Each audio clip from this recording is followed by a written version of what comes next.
everything was fine. But then the minute we landed, it was like smoke started filling the cabin and people started kind of screaming and pushing and jumping up and yelling. And there were people saying, "Don't push, don't push."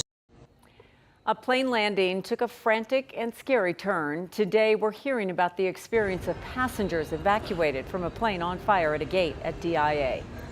Thanks for joining us. I'm Kim Christensen. And I'm Jeremy Hohola, and this afternoon for Tom Green. The incident happened on Thursday evening. It was an American Airlines flight that left from Colorado Springs and then diverted to DIA because of engine problems. And then once the plane landed, that's when it caught on fire. Our Jaleesa Irizarry caught up with a few people who were on board that flight. She joins us now at DIA with what those passengers have to say. Jaleesa. Yeah, Kim and Jeremy, we spoke to 3 passengers on that plane, and while some weren't too panicked by the situation, others were still stunned by what they just went through. Smoke billows off a plane. Oh, what happened? With people on top of it. It's on fire.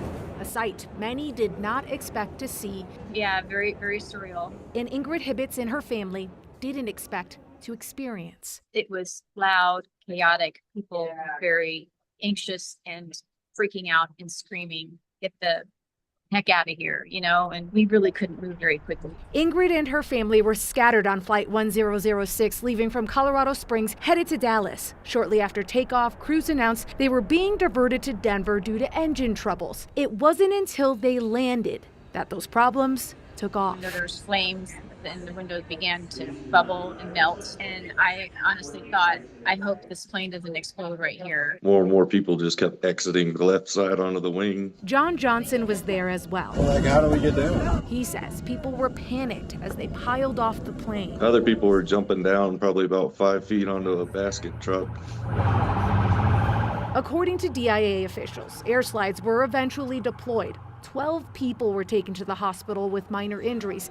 It's unclear what those injuries are. Yeah, I saw a little girl on a stretcher with an ice pack on her knee, and there was one woman that had a full-fledged panic attack. I felt so bad for her. While Ingrid, her daughter Gabrielle, and the rest of the family are physically okay, emotionally, it's a different story as they reflect on the chaos caught on camera. We're just very grateful to be alive to tell what happened. Ingrid and her family were on their way to Argentina for a vacation when this all happened. She says they're a little leery about the next 2 flights they have with American Airlines. The NTSB and FAA are, of course, investigating. Reporting live at DIA, Jaleesa Irizarry, 9 News. Jaleesa, just hearing those stories and then knowing they're getting on more planes on long flights, you understand why they're concerned. Yeah, absolutely. And they said they hope this incident, encourages more American Airlines crews to take those extra steps, right? Maybe triple check and make sure everything is okay before they set off.